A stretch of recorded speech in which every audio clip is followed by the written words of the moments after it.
Good evening.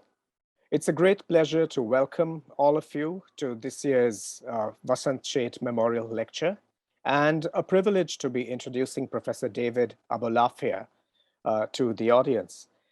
Professor Abulafia is Emeritus Professor of Mediterranean History at the University of Cambridge.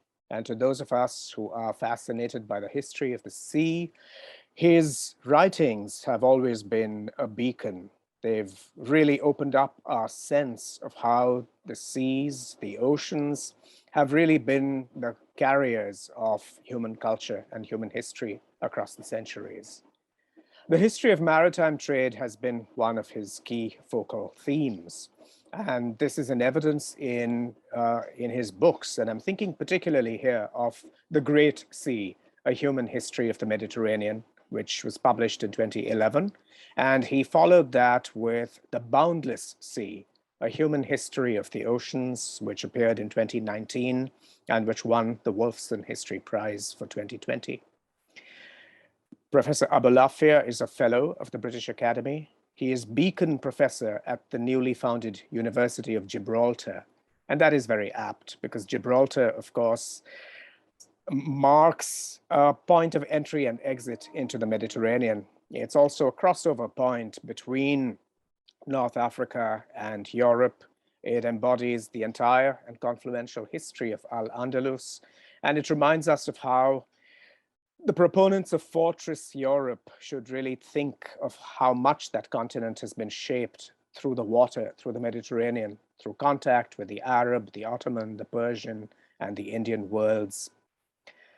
Now, in contrast to a number of distinguished historians to whom the world historical stage is crucial, who tend to privilege events and processes, it is heartening to see that Professor Abulafia never loses sight of the human adventure, the great experience of what it means for people of dissimilar backgrounds to come together and to produce some unpredictable outcomes.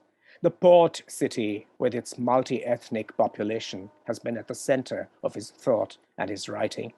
I'm thinking here of so many of the littoral cities around the Mediterranean, as well as cities inland, which were formed by the migration of people from different cultures and societies.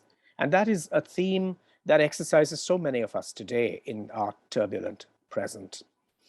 What distinguishes Professor Abulafia's writing is his insistence on human choice and agency. He reminds us that the human individual is not simply subject to large-scale epic processes, but that he or she can also intervene and craft and make a present, make a life world, a way of being that asserts a certain measure of connection with the world.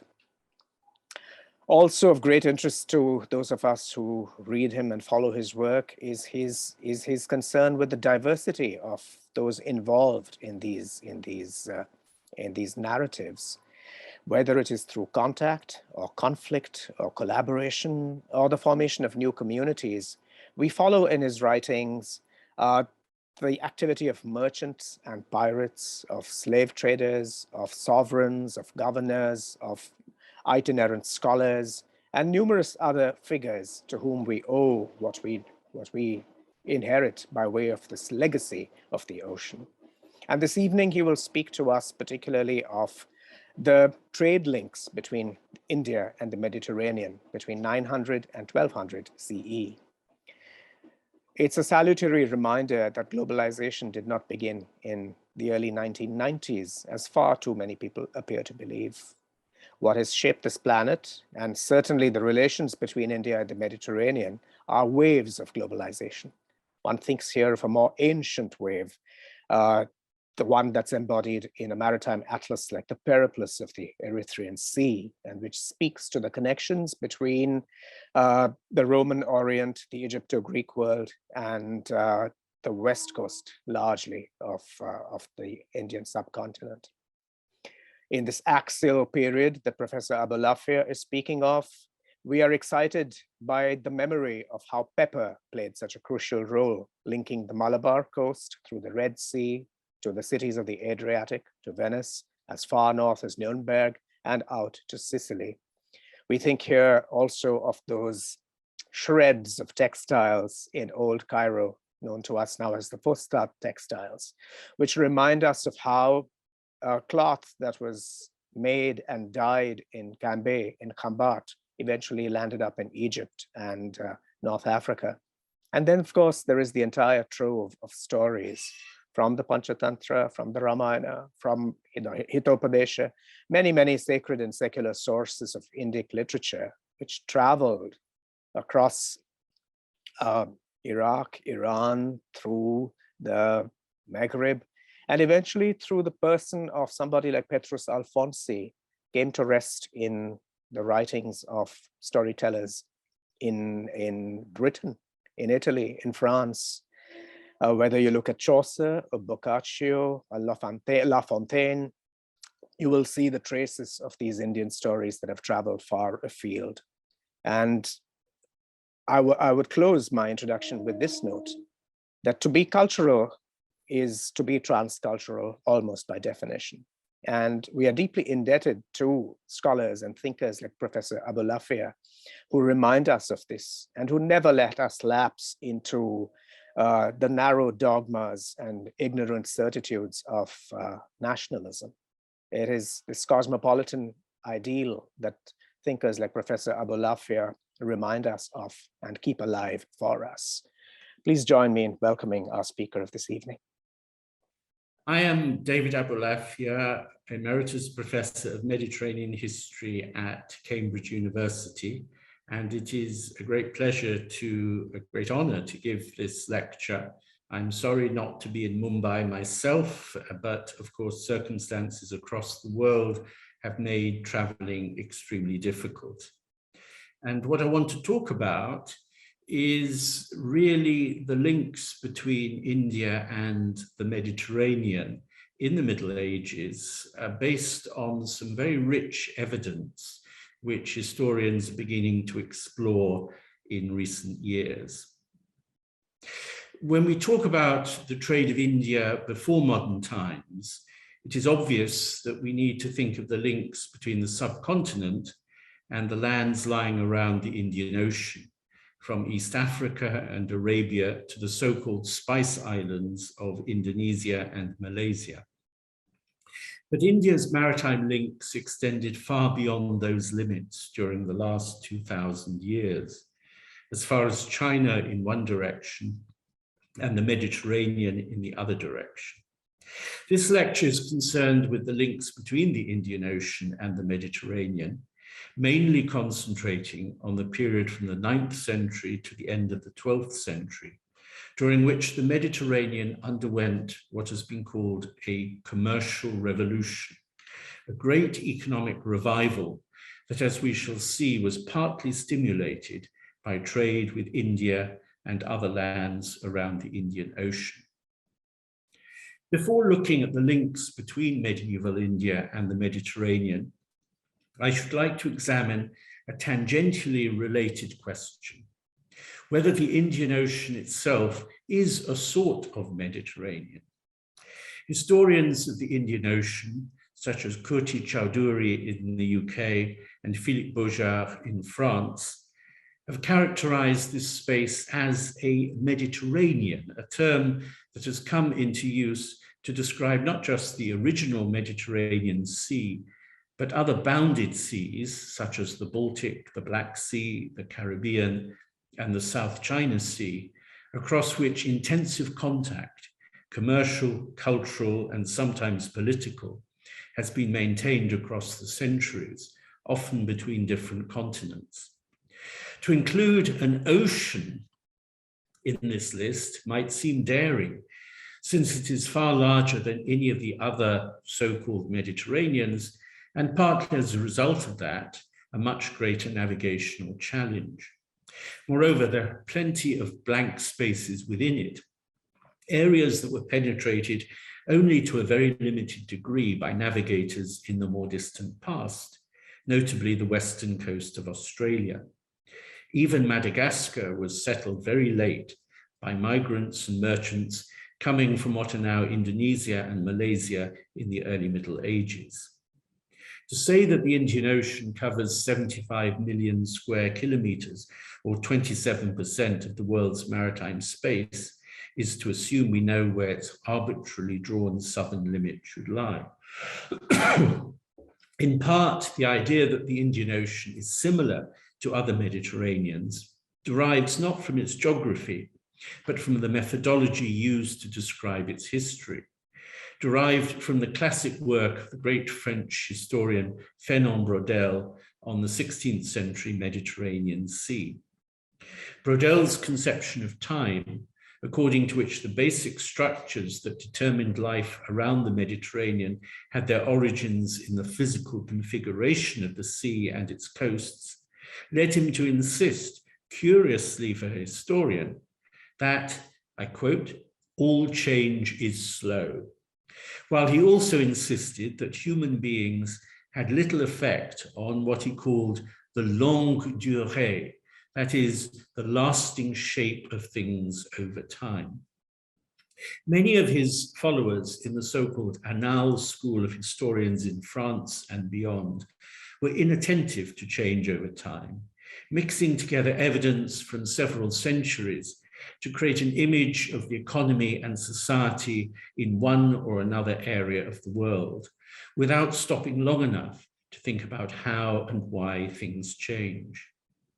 Braudel's emphasis on geography added much to our understanding of how to read the past, but it also led him to underestimate the importance of political decisions and actions, which in his view were to all intents predetermined by the physical conditions in which they were made.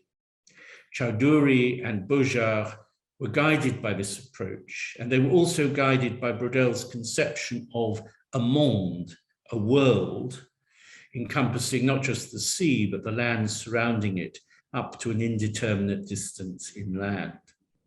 Here, therefore, I want to lay a strong emphasis on how and why patterns of contact between lands bordering the Indian Ocean changed over time. And even where possible, I want to point my finger at individuals who were responsible in some degree for these changes. I also want to place the sea itself at the center of the discussion. Looking at the history of the world from the perspective of the sea enables us to observe all sorts of cultural and commercial connections, as historians such as Lincoln Payne, Michael North, and myself have been trying to demonstrate. One unarguable point is that the trade routes across the Indian Ocean were not the sole preserve of any ethnic or religious group. Hindus, Muslims, Zoroastrians, Jews, and Christians are all documented. A good starting point for any discussion of the India traders of the Middle Ages is, therefore, the remarkable Indian inscriptions that survive and shed light on the maritime connections and town life of the Indian coast around this time. There are legal documents in Malayalam, such as a royal grant of land and privileges to a Christian church, and they were inscribed on copper plates in the port city of Kollam in Kerala in AD 849. Important privileges were preserved in this permanent form in order to ensure that they would hold, I quote, "for as long as the earth, the moon, and the sun shall endure." The texts carry signatures in several scripts, a fact that brings into focus the ethnic and religious diversity of the major trading towns along the coast of India at this period. 25 witnesses to these texts wrote their names in their everyday alphabet and language, whether Arabic and Middle Persian, written in Arabic script, or Judeo-Persian, written in Hebrew script. We find Hindus, Christians, Jews, Muslims, and Zoroastrians who describe themselves as those of the good religion.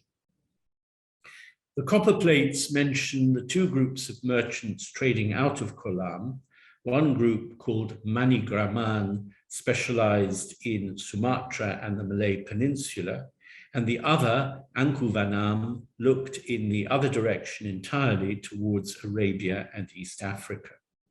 While the Sumatra-bound merchants were South Indian Tamils, those trading towards Asia were Arabs, Persians, and Jews, the sort of people who signed the copper plates.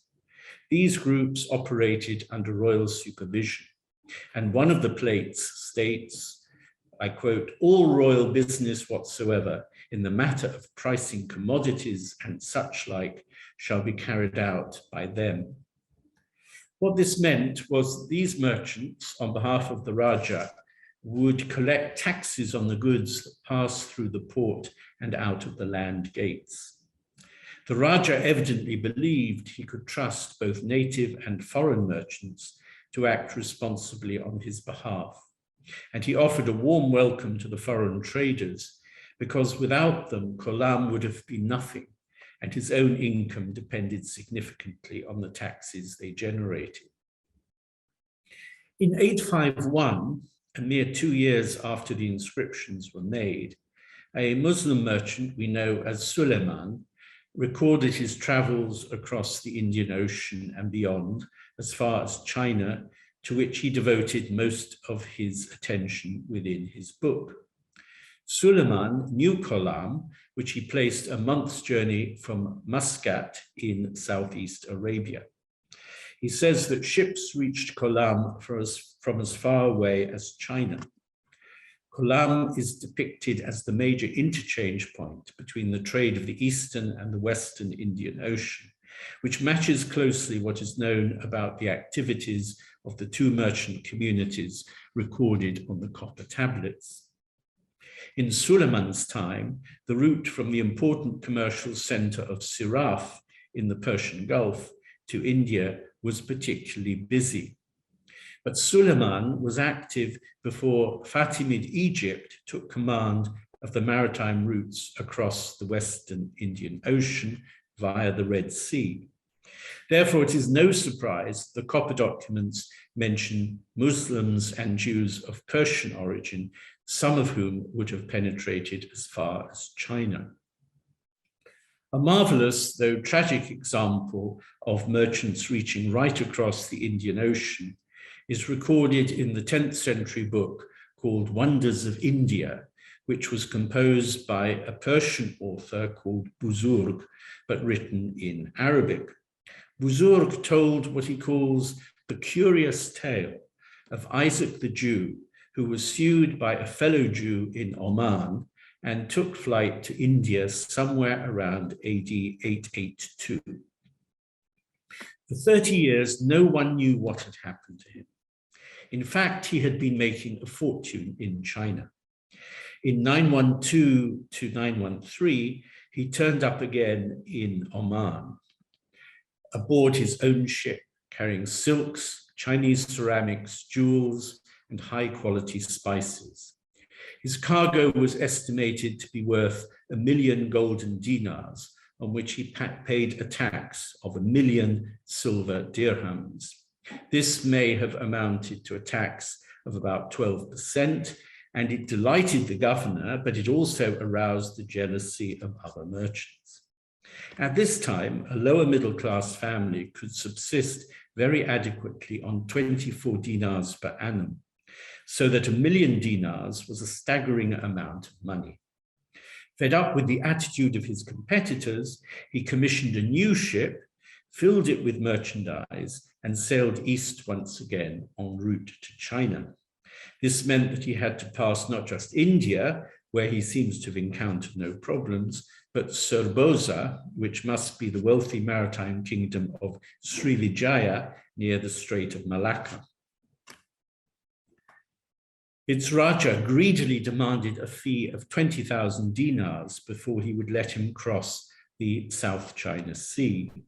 Isaac refused. He was seized along with his ship and his cargo and executed within hours. Even if the sums of money may be grossly inflated, the story is broadly plausible. The foundation of Baghdad by the Abbasid caliphs in the mid-8th century and its rapid growth into a megalopolis generated demand for spices and exotic goods from the Indian Ocean, such as ebony and ivory, stimulating trade through the Persian Gulf. But the fragmentation of the Islamic world in the 10th century, as rival caliphs established themselves in Spain and North Africa, shifted the economic center of gravity of the Islamic lands westwards. As we shall see, Egypt emerged as a great focus of demand for goods from the Indian Ocean, particularly its capital, Cairo, and its greatest port, Alexandria, which discharged these goods, notably pepper and other spices from India, into the Mediterranean. By 1000 then, Persia and Mesopotamia had lost their primacy. Gulf ports such as Siraf went into decline, and the Red Sea recovered its role as the prime route into the Indian Ocean. The Red Sea revival is plain from the archaeological record. From the late 9th century onwards, shards of Chinese celadon and of white porcelain from distant Jingdezhen appear in excavations as far north as Eilat on the northern tip of the Red Sea, corresponding to modern Aqaba in Jordan and Eilat in Israel. These ceramics almost certainly arrived by sea. The Persian writer Buzurg mentions the arrival of a ship loaded with Chinese ceramics in Oman in around 900. Such goods were far too cumbersome to be transported in large quantities over land, although gifts of magnificent pottery from the Chinese court to the Fatimid one were probably an occasional exception. An off-white ewer, decorated with an engraved portrait of a phoenix, arrived there by 1000, but now lies in the British Museum. Tens of thousands of shards from shattered Chinese pots have been found on medieval sites in Cairo. 70,000 at last counting from the suburb of Fustat, Old Cairo, the base for the Jewish and Coptic merchants of 10th, 11th, and 12th century Egypt. These remains of shattered pots indicate a continuous flow of goods coming from China past India all the way to Egypt, and ultimately as far west as Morocco throughout the Middle Ages. Another sign of growing familiarity with Chinese pottery was a letter sent from Aden to a rabbinical court in Cairo, asking whether the impurity attributed in Jewish law to a menstruating woman would be communicated to a Chinese porcelain cup were she to touch it, rendering it unclean and unfit for use, at least by males. In strict Jewish law, enshrined in the legal code known as the Talmud, various goods, such as rough earthenware, were deemed susceptible to impurity through touch. But what about fine glazed wares from the East? This curious request comes from the mountain of around 400,000 papers, or rather fragments of paper, that make up the Cairo Geniza documents, most of which were sold to Cambridge University following their discovery at the end of the 19th century in the attic storeroom of the Ben Ezra synagogue in Fustat, the same suburb of Cairo where tens of thousands of fragments of Chinese porcelain have been found in a series of excavations by the American Center for Research in Egypt. The Hebrew term geniza is used for deposits of worn-out texts that might contain God's name. It would be sinful to destroy them, but they could be buried, in which case nature would take its course and they would gradually disintegrate. However, the practice in some places was different. The texts might be stuffed in an attic or side room, as happened in Fustat, awaiting discovery by astonished scholars after 8 or 9 centuries. Even more remarkably, these texts from Fustat are not simply holy texts, liturgical poems, judgments on points of sacred law, and so on, but they include many hundreds of personal letters, which have often decayed into scraps that have ended up scattered across a variety of libraries from Cambridge, where the majority are preserved, to New York and St. Petersburg. And many of these letters were sent by merchants traveling east to India and west to Tunisia and Sicily, so that they are full of information about commodities, prices, trade routes, and current political conditions. It seems that no one could be bothered to go through all these documents, checking whether they contained the divine name. It is important then to realize that the Cairo Geniza is not an ordered archive, but in many ways the opposite, a giant rubbish basket. Archives normally contain plenty of official documents and tend to reflect the demands of government. This is a mishmash of just about everything that might be written down on paper. There are, though, several difficult issues here. Shlomo Goitain, the Israeli scholar who first identified the wealth of the Geniza as a source of information about the trade from Egypt towards India, realized that in order to make sense of what the documents about India said, he needed to understand the relationship between the merchants he was studying and the Mediterranean as well. For a significant number of the India traders, originated in Mediterranean lands, not just Egypt, but Libya, Tunisia, even Spain, and devoted part or most of their business career not to the Indian Ocean, but to the Mediterranean.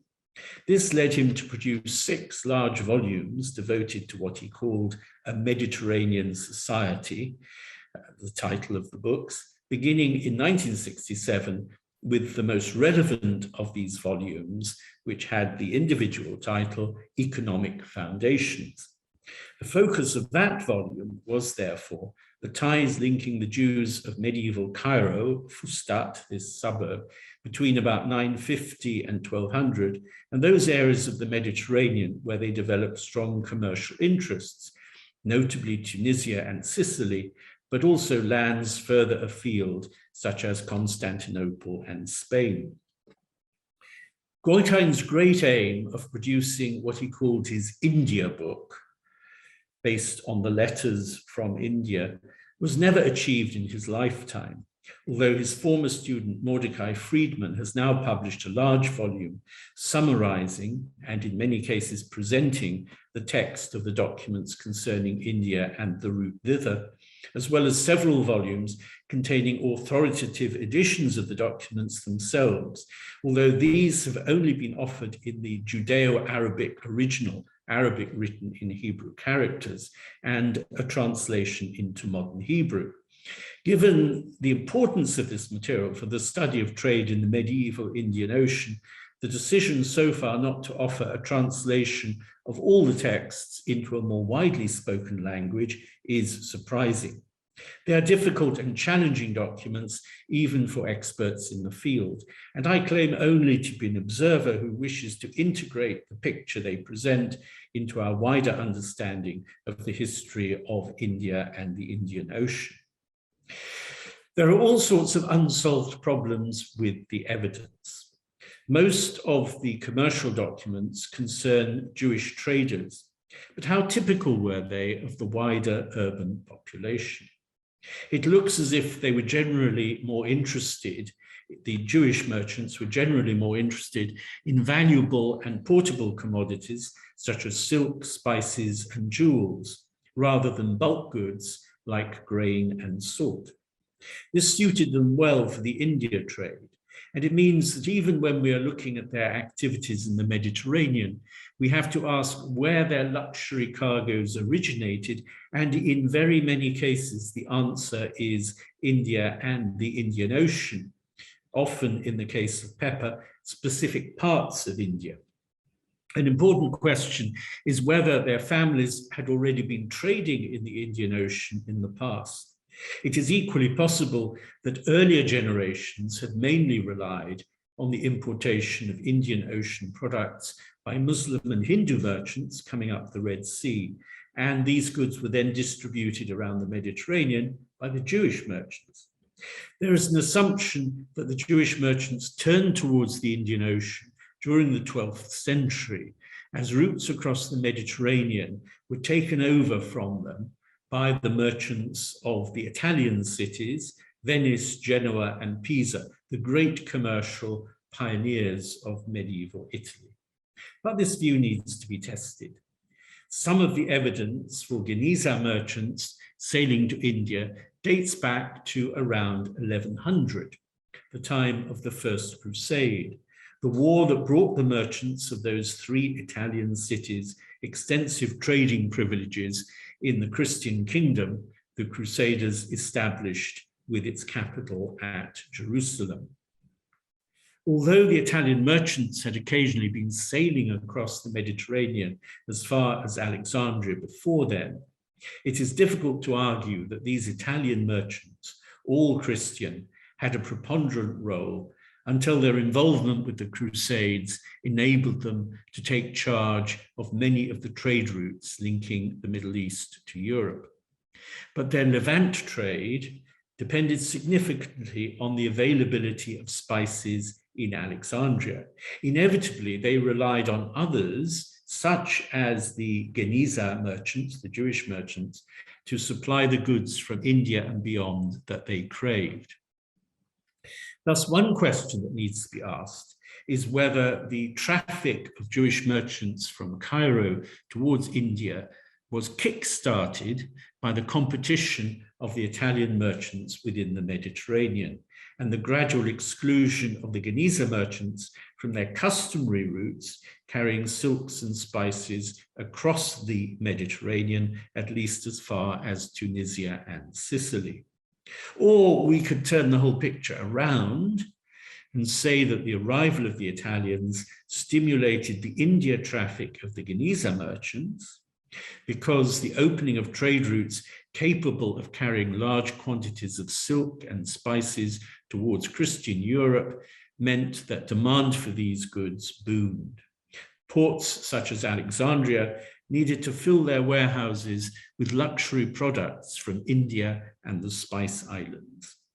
Far from being excluded from this trade by the Italians, who were barred from the Red Sea and the Indian Ocean, the presence of the Italians might have acted as a positive stimulus to go and find spices in the Indian Ocean, to which the Jewish merchants, among others, responded with enthusiasm. Maybe then they were seizing on new business opportunities rather than diverting their interest away from familiar destinations. Still, as we shall see, the long-term future was not so good. Eventually, the passage down the Red Sea of all non-Muslims, even subjects of the Sultan of Egypt, would be prohibited, and commerce with India would pass primarily into the hands of Muslim sea traders. Frankly, either explanation, competition or collaboration, is equally plausible. Another important question concerns the scale of involvement by the Geniza merchants in the trade of India by comparison with other groups. We know that Aden was a very important stopping point for ships bound for India. But how many of the ships that sailed down the Red Sea went no further than Yemen is an open question. Many of the documents concerning the India traders tell us about their journeys to Aden, not to India, which they may have visited less often. On the other hand, there were large communities of merchants, Muslim, Hindu, Jewish, based in Aden, looking in several directions, towards India, towards the Red Sea and Egypt, and towards East Africa. That indeed was the great selling point of Aden. So what was bought in Aden had very often been brought there by others from India or even beyond. Traveling from Egypt to India was probably a high-risk enterprise by comparison with journeys around the Mediterranean. But the profits from the India trade far exceeded those from the Mediterranean, making India still very attractive. Its prestige products, such as brass goods, attracted high prices within the Mediterranean. This still leaves us with the question whether the documents we have happen to concern the majority of the India traders at any one time, implying that they were few but generally successful. It is true that a historian can only work with the sources that are available, but one also has to be well aware of the massive loss of records over time. Alternatively, therefore, and more probably, they represent the tip of the iceberg, and there were many whose names we do not even know who had parallel careers. This would fit well with the evidence from these very documents that caravans of merchants would set out in the 12th century from Kos on the Nile to the Red Sea coastal port of Adab. Some might have been more interested in Yemen or Somalia, but there would have been many whose interest was focused on pepper and other Indian products. This interpretation would also fit with evidence we have from the papers of a Muslim businessman based in another Red Sea port, Khuzar al-Qadim, during the 12th century. Some of his business records were found by archaeologists, screwed up and discarded as rubbish in the dry sand that now covers the remains of the medieval port. This merchant, named Abu Mufarij, imported Indian products, including pepper and semi-precious stones. Archaeological finds in Khuzar al-Qadim include Indian foodstuffs such as rice, taro, and of course, plenty of peppercorns. Indeed, there are practical grounds for thinking that the Cairo Geniza documents do not illuminate the entirety of the world of the Jewish merchants from Fustat. The Ben Ezra synagogue in Fustat, where these documents were found, was the religious headquarters of Jews who followed what is generally known as the Palestinian liturgy, which eventually spread to Italy, Germany, and Eastern Europe, while there also existed synagogues of the Babylonian liturgy, similar to that followed by Jews in the Islamic world, from Spain and Morocco to Persia, and of another community, the Karaite Jews, who had distinct beliefs and practices. For all we know, these groups may have been just as much or more involved in the trade to India. Now, Fustat had been built in the 7th century on the edge of what's now Cairo by the Arab invaders of Egypt. In the late 10th century, Fustat was displaced by the new city of Cairo, built a couple of miles away by the new Fatimid caliphs. The creation of a new capital transformed Fustat into a suburb inhabited by non-Muslims. One of its Coptic churches was said to stand on the site where Joseph, Mary, and Jesus had taken refuge following their flight into Egypt. Competing legends about the Ben Ezra synagogue went much further back in time, so that it eventually became known as the synagogue Moses had used when he was living in Egypt. Be that as it may, it was certainly the synagogue where another famous Moses, the philosopher Moses Maimonides, based himself after his own flight to Egypt, which had taken him from Cordoba and Fez, both ruled by the hardline Almohad caliphs in Spain and Morocco, all the way to Egypt. His brother David was one of the India traders, and when he was drowned in the Indian Ocean in 1169, Maimonides was plunged into despair for several years. David had set out on his journey by sailing down the Nile and then crossing the desert in the company of a caravan to reach Adab. But David and another merchant became detached from the caravan and had to make their way to Adab without anyone to protect them from bandits. It turned out that traveling alone had been the best thing to do. After all, he wrote to his brother, "When we were in the desert, we regretted what we had done, but the matter had gone out of our hands. Yet God willed that we should be saved. We arrived at Adab safely with our entire baggage. We were unloading our things at the city gate when the caravans arrived. Their passengers had been robbed and wounded, and some had died of thirst." Anyone reading those documents, or indeed this book, might well conclude that robbers, pirates, and typhoons made these long-distance journeys risky to the point of foolhardiness. For those reading Adab safely, the sight of an Arab dhow whose planks were tied together by ropes in the traditional way would shock a traveler familiar with the vessels that sailed the Sea of Tripoli, that is to say, the Mediterranean. Another traveler from the same period wrote, "We set sail in a ship with not a single nail of iron in it, but held together by ropes. May God protect it with his shield. I'm about to cross the great ocean, not a sea like that of Tripoli, the Mediterranean, and I do not know if we will ever meet again." Sometimes these fears about the sea were justified, for once out in the ocean, David's ship went down with all hands. How risky were these voyages? The head of the Jewish community in Yemen owned a brand new ship named the Kulami, which sank 5 days out of Aden, even though it had set out for India with a sister ship, the Baribatani. The sailors of the Baribatani heard the cries of the sailors of the Kulami and their screams and shrieks in the night as the water inundated them. This is what the letter says. When morning came, the sailors of the Baribatani did not encounter any trace or evidence of the Kulami because from the time the two ships had left Aden, they had kept abreast of each other. Distressing as this was, it was a less disastrous fate than that facing a certain Ibn al-Muqaddam, probably a Muslim ship owner. After several voyages from Aden to the Malabar coast, he lost his ship at sea, replaced it, and lost the replacement. These were not everyday occurrences. They are known from the legal cases that then arose.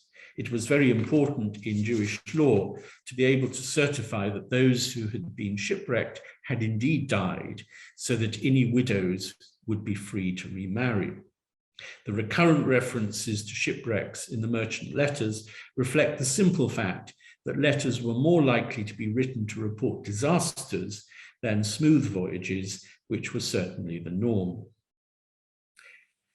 At first sight, the chances of reconstructing the maritime world of India in the 9th to 13th centuries might seem slim. Apart from some inscriptions and occasional literary references, the lack of letters and account books appears to be a fundamental obstacle. But this is not the case if the letters of the Jewish merchants from Fustat are taken into account, particularly letters to and from figures such as Abraham ibn Yiju, who actually lived for a while on the coast of India. The Fustat traders had plenty of contact with Indian princes, merchants, and ship owners. The English scholar Elizabeth Lambourne has described in a recent article the fragmented political situation along the Malabar coast. I shall pass over that issue now. We hear of Pidyar, probably a generic term for a sea captain, who was an Indian or possibly Persian ship owner with whom the Fustat traders dealt. He possessed a small fleet and employed at least one Muslim captain of whatever ethnic origin. The risks of travel did not then prevent ambitious Fustat merchants from reaching India, rather than simply buying Indian goods from the Hindu and Muslim shippers who reached Aden. Even so, the greater the risks, the higher the profits, which could exceed 100% of the original investment.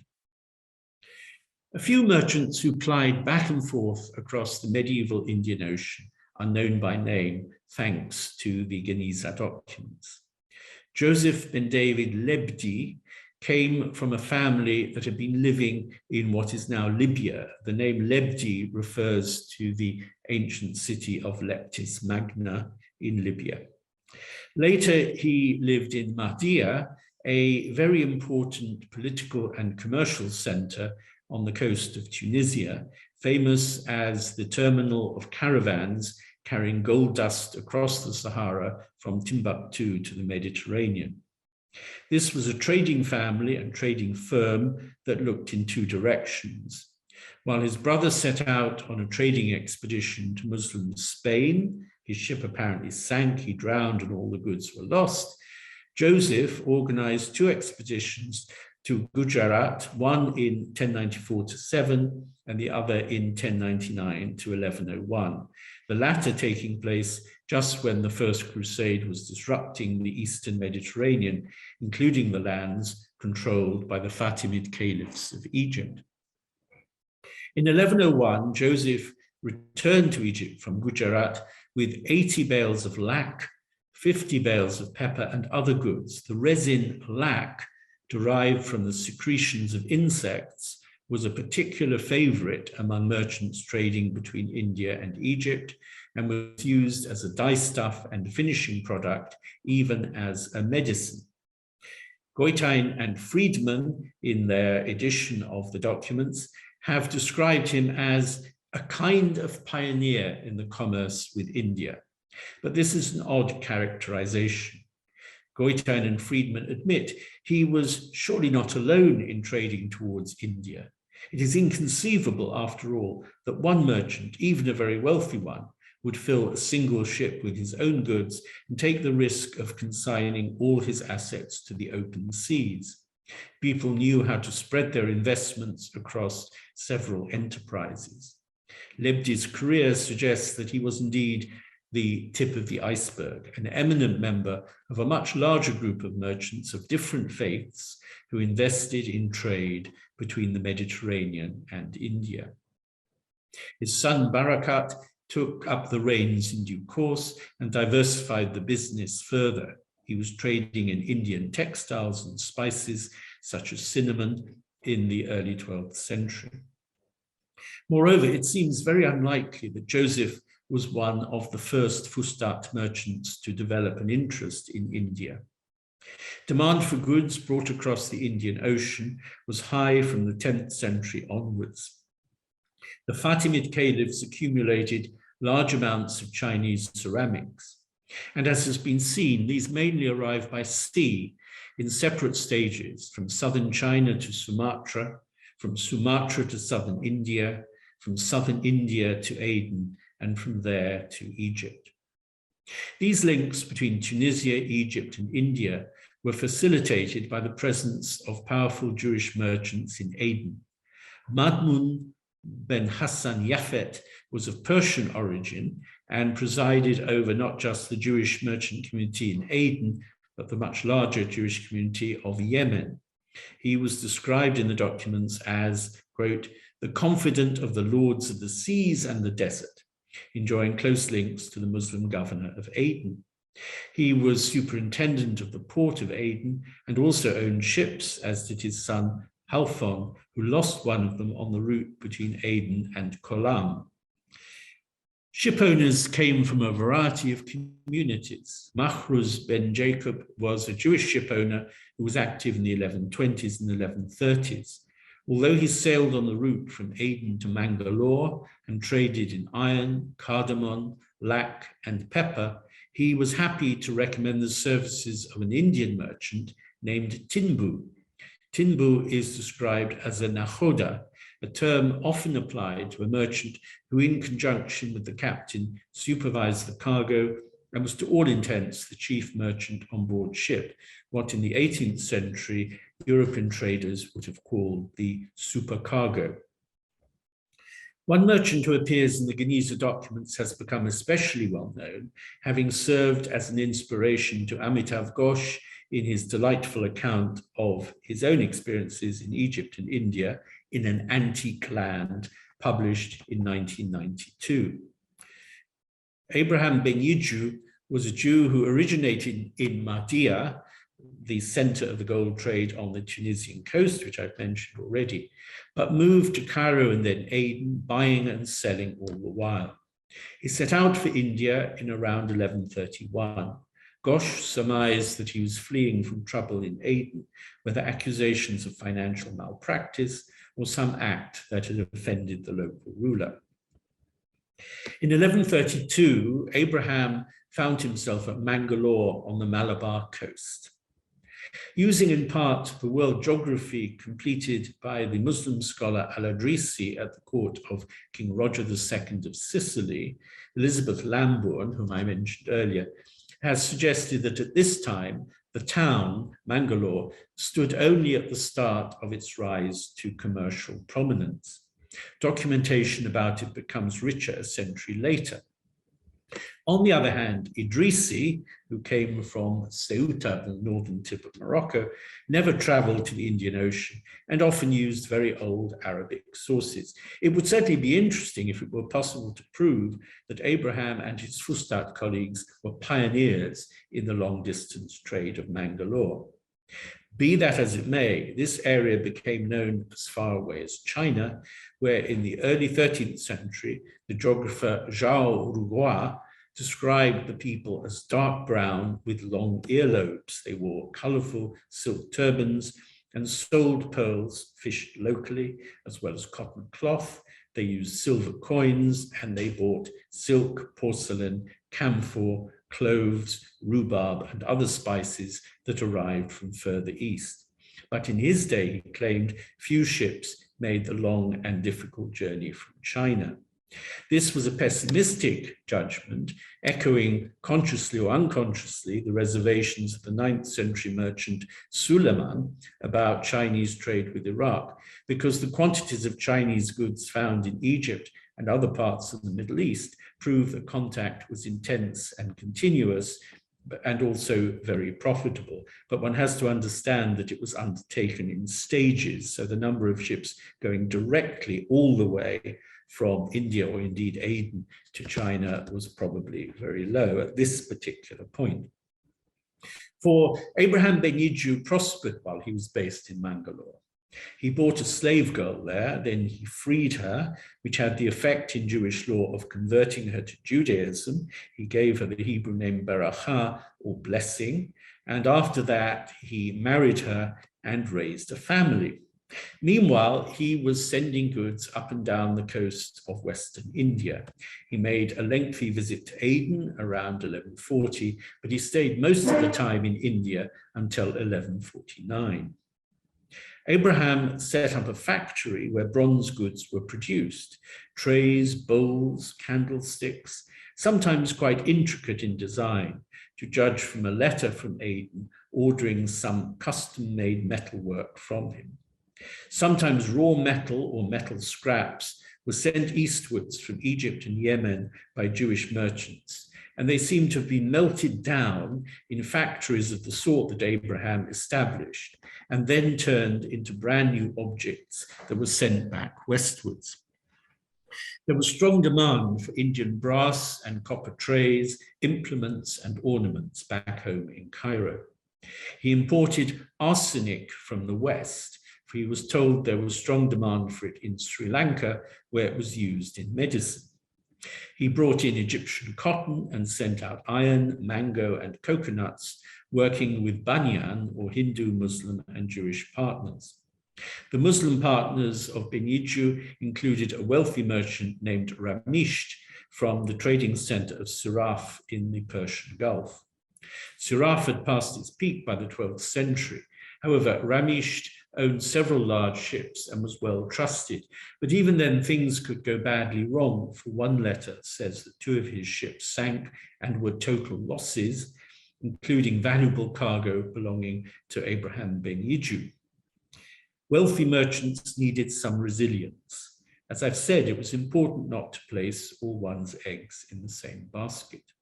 Not for nothing did they interest themselves in a variety of goods, for one never knew what would prove most profitable. However closely one read letters coming in from Palermo in Sicily, Alexandria in Egypt, Fustat and Aden, with their detailed information about prices, political conditions, and which merchants should be trusted. Among the goods that Abraham Beniju most appreciated were consignments of paper, which was in short supply in India. Foreign merchants such as Beniju preferred using paper to writing on palm leaves or cloth, and Beniju had special reason to want more paper, as he was something of a poet in his spare time. And even if his own poetry was not much good, he admired the great Spanish writers who in his day were producing beautiful liturgical poetry, further evidence of links stretching all the way from India to the far west, this time cultural rather than commercial. He dabbled in Jewish law and took part in a religious court of law,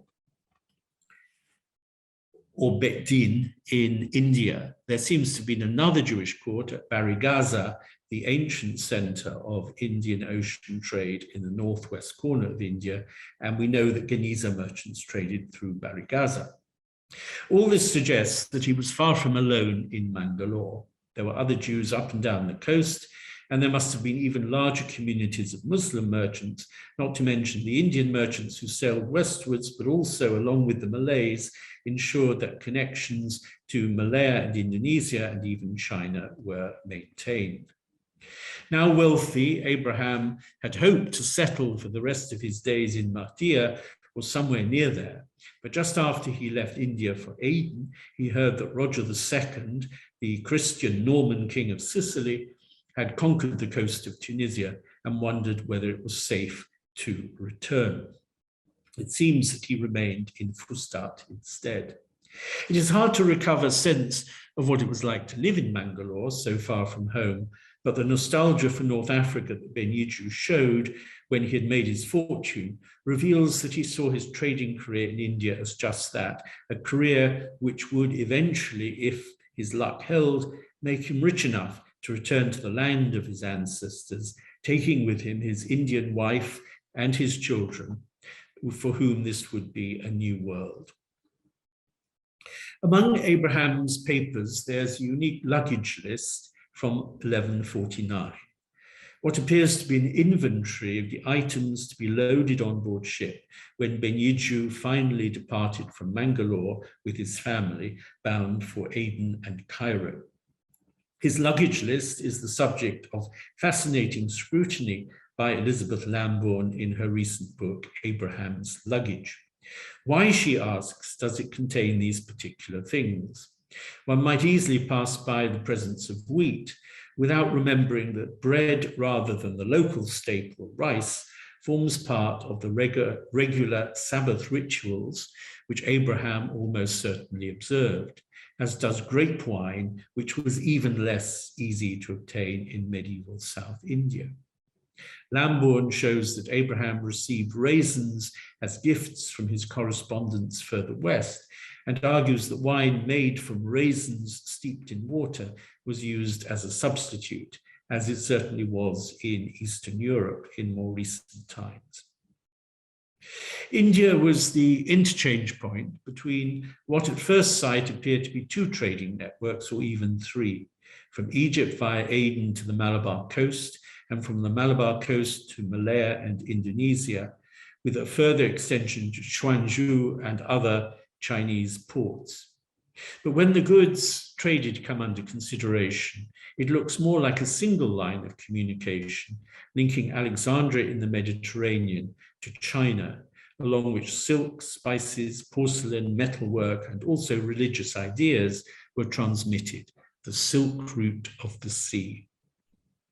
The 12th century saw important changes in the character of the merchants who passed up and down the Red Sea, even though the goods they carried probably did not alter very significantly, except to increase in volume.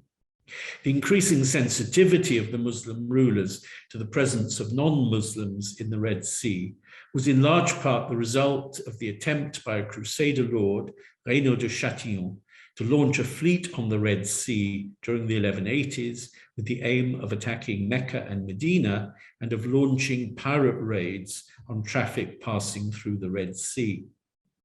Although Renaud's activities were suppressed, his pirates came dangerously close to Medina. This resulted in the closure of the Red Sea to non-Muslims. A corporation of Muslim merchants was created in Egypt that excluded the old generation of Geniza merchants from the India trade. These new Karimi merchants, as they were known, merchants of the caravan, benefited from the goodwill of the government in Cairo, who saw how profitable taxation of the spice traffic could be.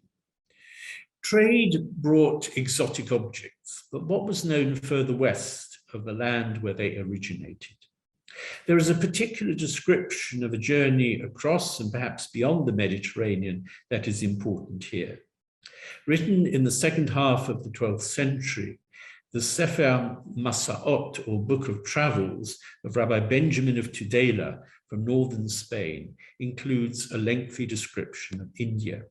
It looks, in fact, as if just about everything he says about India and China is derived from existing and generally tendentious travelers' tales, probably including Arabic writings. In his day, the Jews of Tudela would often have spoken Arabic.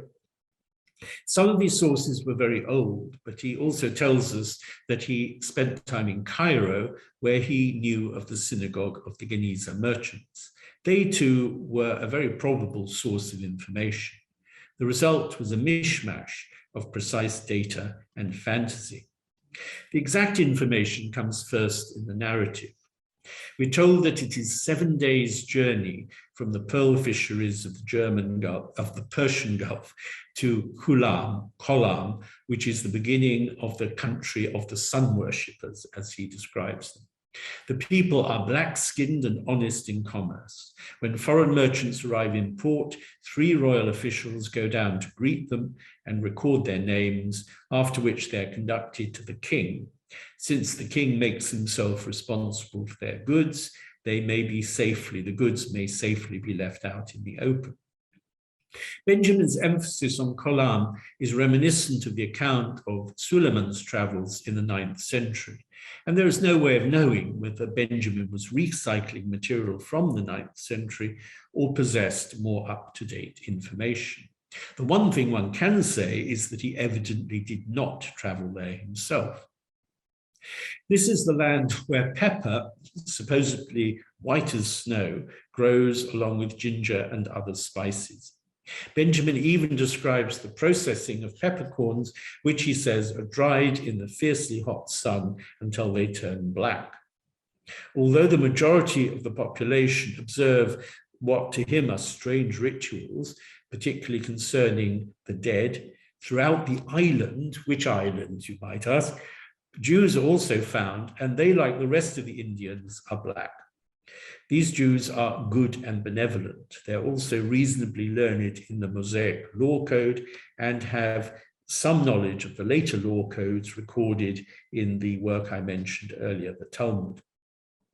In what may be a reference to Sri Lanka, given the incomprehensible name Ibrig or Imbring, Benjamin identifies a community of 5,000 Jews, though his numbers should rarely be taken seriously.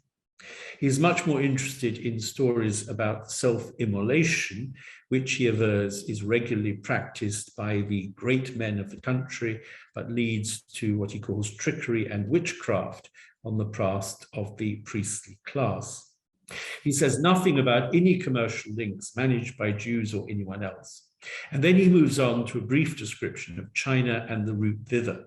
Although this is often described as the first attempt to say anything about China in medieval Europe, all he actually describes are the dangers of the South China Sea and the appearance of vast birds similar to Sinbad the sailor's ruch, which sweep down from the sky and lift shipwrecked sailors out of the raging sea. Benjamin visited the Middle East when the lively India trade of his co-religionists was in its last throes. As the India traffic fell more and more into the hands of the Karimi merchants, the Muslim merchants, the India traders who have been the subject of this lecture were fading away.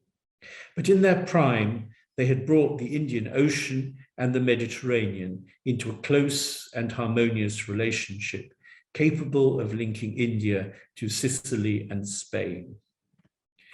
The age illuminated by the Geniza documents was one of the high points of the spice trade from east to west, an important chapter in the history of the appetite for spices in the Middle East and Europe. We know too little about what came before and also about what came afterwards. What we know about the Geniza merchants is, in a sense, micro-history. And like all micro-histories, we have to pause and ask how representative of the wider picture it is. At the very least, it reminds us that the history of the Indian Ocean needs to be understood not as a self-contained set of events and relationships, but as part of a bigger history concerned with the relationship between the Indian Ocean and the Mediterranean, and in the other direction, the Indian Ocean and the South China Sea. Right in the middle of the networks of commercial and cultural contact lay the Indian subcontinent, whose shores mariners could not avoid, nor did they wish to, in their search for pepper and rare spices. Thank you very much.